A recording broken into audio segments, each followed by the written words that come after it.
sessão plenária desta terça-feira foi analisado um projeto assinado por 30 parlamentares liderados pelos deputados Luiz Paulo e Edson Albertassi, que revoga a chamada taxa fazendária.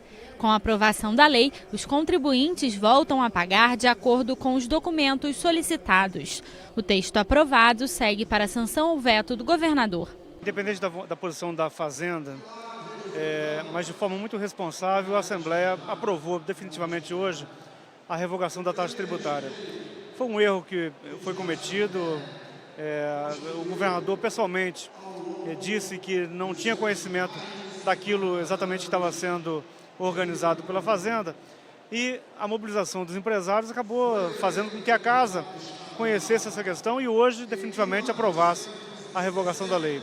Cabe agora ao governo sancionar, é a minha atuação agora para que isso seja feito com muita urgência, para que os empresários não paguem essa taxa e não fiquem à mercê aí desse desembolso desnecessário. Os deputados Edson Albertassi, Conte Bittencourt, Valdec Carneiro, Flávio Serafini e Jorge Felipe Neto querem alterar a lei que trata do quadro de pessoal de apoio das secretarias de Educação e Cultura. O objetivo é atender uma reivindicação antiga dos profissionais, reduzindo a carga horária de trabalho de 40 horas semanais para 30 horas.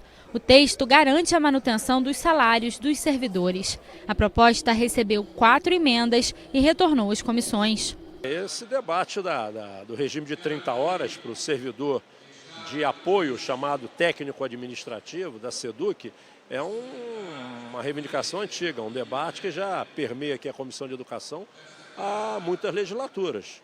O governo compreendeu que é o momento de ceder, de fazer esse acordo. Há uma reivindicação dos servidores da FAETEC no mesmo pleito, por isso a matéria foi tirada de pauta em função de uma emenda da própria comissão. Vamos ver se avança em mais esse ponto aí, para distensionar um pouco esse clima que se encontra aí a educação do Rio de Janeiro. Na votação do terceiro projeto da pauta, o deputado Zaqueu Teixeira voltou a pedir a verificação de quórum em solidariedade aos 284 oficiais de cartório da Polícia Civil que passaram em concurso público e não foram nomeados pelo governo. 24 deputados registraram presença em painel e as votações foram suspensas. A polícia está precisando dos oficiais de cartório. Eles estão prontos, preparados. O governador esteve nesta casa, fez um acordo com o calendário proposto.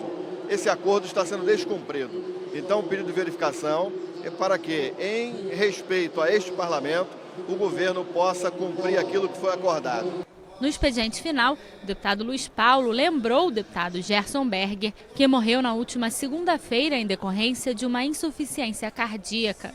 Uma das qualidades que eu sempre admirei no Gerson Berger é a tenacidade, porque as dificuldades inerentes à idade, às doenças, aos problemas de locomoção, os problemas de articulação da voz, numa cabeça absolutamente límpida, ele superava isso tudo e continuava a participar vivamente do Parlamento Fluminense.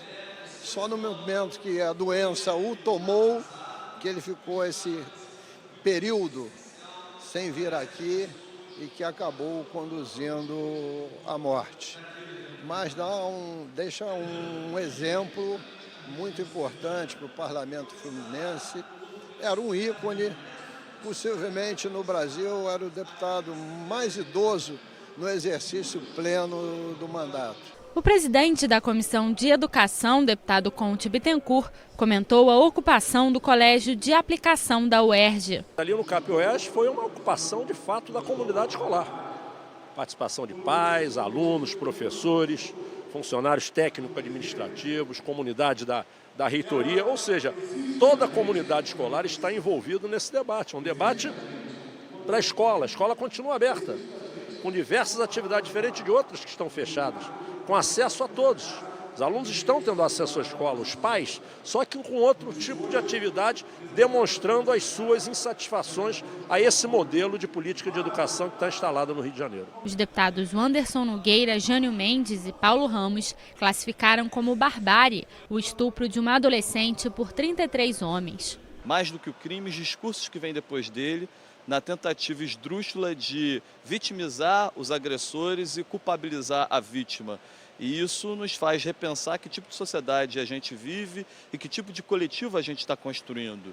A sociedade brasileira também está sendo estuprada quando esse tipo de situação acontece e decorre dessa situação. O crime tem que ser punido e a gente tem que repensar, porque esse caso especificamente ganhou a mídia e ganhou projeção internacional. Mas, infelizmente, debaixo do nosso nariz acontecem crimes dessa situação, principalmente contra crianças, e a gente precisa encarar essa realidade com a dignidade que merece. Quanto mais distante nós estamos dos olhos da grande mídia, esses casos acontecem corriqueiramente.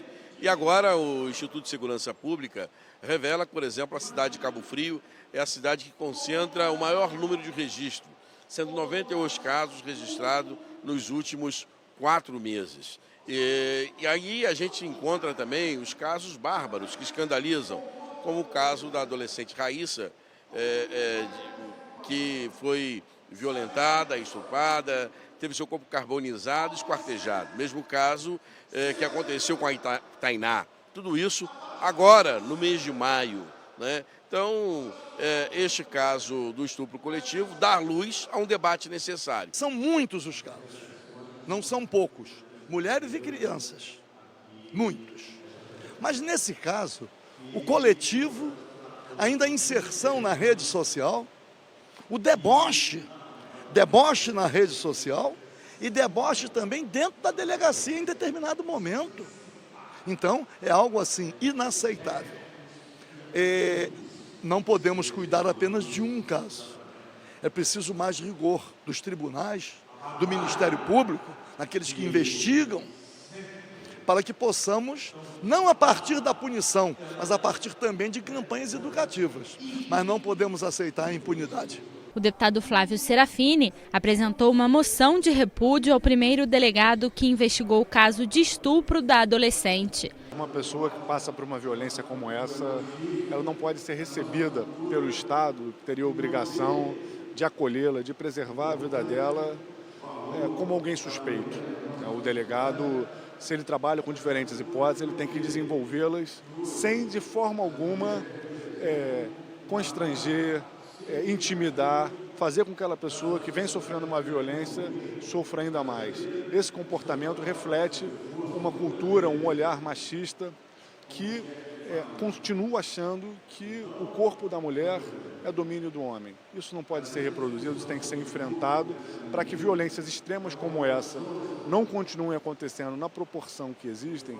É fundamental que a gente combata a desigualdade ainda existente entre homens e mulheres na sociedade, que a gente combata o machismo, que a gente combata a cultura do estupro. A presidente da Comissão da Mulher, deputada enfermeira Rejane, disse que vai realizar uma audiência pública no próximo dia 6 de junho para discutir a cultura do estupro. A gente precisa debater sobre isso. Até que ponto a mulher fica tão culpabilizada, ela se sente tão diminuída a ponto de tirar a própria vida. Nós não estamos aqui, sabe, falando de pouca coisa, não. Nós estamos falando de coisas gravíssimas que aconteceu em relação à mulher nessas últimas semanas. Então, nós vamos estar fazendo uma audiência pública no dia 6, às 14 horas. Nós estamos chamando a sociedade para vir debater dentro dessa casa, que também é uma casa importante, é uma casa de leis, é uma casa que tem o seu papel na sociedade e com 4 comissões em conjunto. Não é só a comissão de mulheres. E isso que é bacana, os deputados estão querendo debater isso em conjunto para que a gente realmente consiga avançar contra essa coisa que existe, na nossa sociedade, esse machismo, essa misoginia, esse ódio contra as mulheres.